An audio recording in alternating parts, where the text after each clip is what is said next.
purchased a stamp set from Stampin' Up! And thought, what do I do with these? Hi, I'm Jessica Taylor from Ink It Up with Jessica, and in this video I'm going to show you how to assemble, use, and store your Stampin' Up! Cling stamps. The cling stamps are red rubber and they're attached to foam. It's really nice because I think you can get a really great stamped image with the red rubber stamps. You can actually use these stamps with or without the sticky labels that they come with.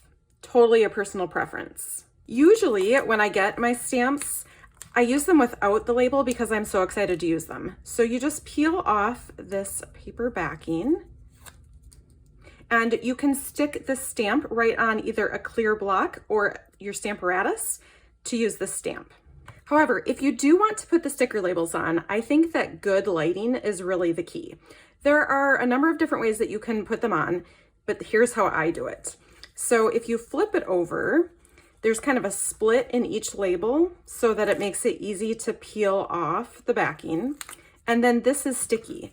When I leave this right on the sheet, then it's easier for me to flip my stamp over and line it up kind of with the white cutout here. This is where good lighting is really key because if you have a shadow, sometimes it's harder to get it lined up straight.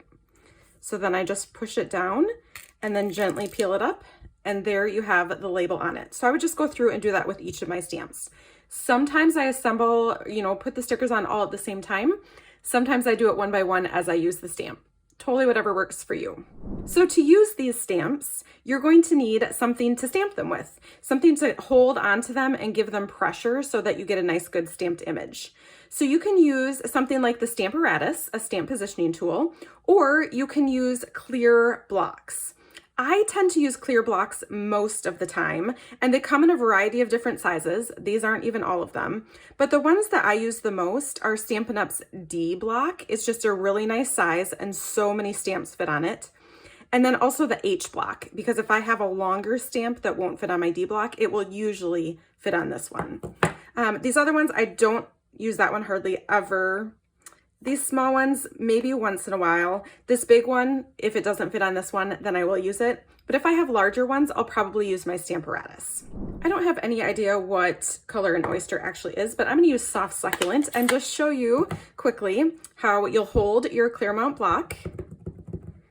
Just tap it on your ink pad to ink up your stamp. And then the longer that you hold down your stamp without rocking it, it lets your paper soak in the ink a little bit more. So if you're not getting a good stamped image, hold your stamp down a little bit longer and let the ink soak in. So that's one way that you can stamp these stamps.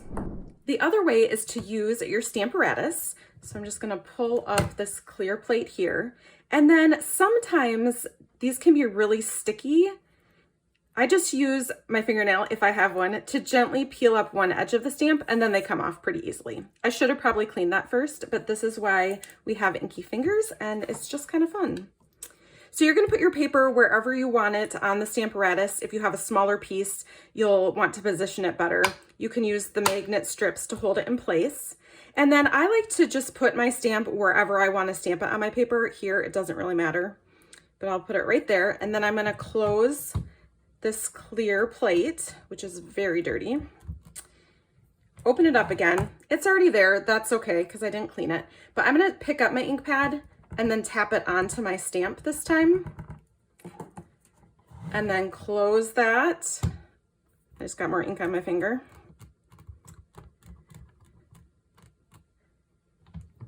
And then stamp it like that. Okay, now let's talk about how to store the stamps in their clear cases. Here is a stamp set that I have already fully assembled, and you'll see that I store mine on this sticker sheet that actually comes with the labels on it. So back to the set that I haven't assembled yet. Once I've put all these labels on, I'll peel this sticker part off so that I just have this sheet.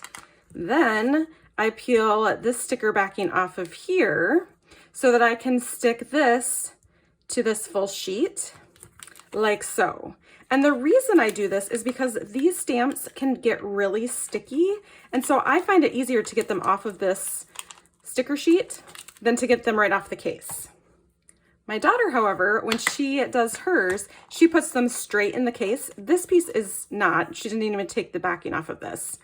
but just the stamps themselves. And the reason that we leave these big rubber sheets in here is so that then we know that we have all the stamps put back where they belong. I find it a little bit more difficult sometimes to get the stamps off of this case. You really kind of got to work at it, whereas when you store them on the sticker sheet, they pop right off. So there you go. I really hope that this helps you to use the cling stamps that you have. If you have any other questions about them, please leave a comment and I'm happy to help. Thanks so much for watching.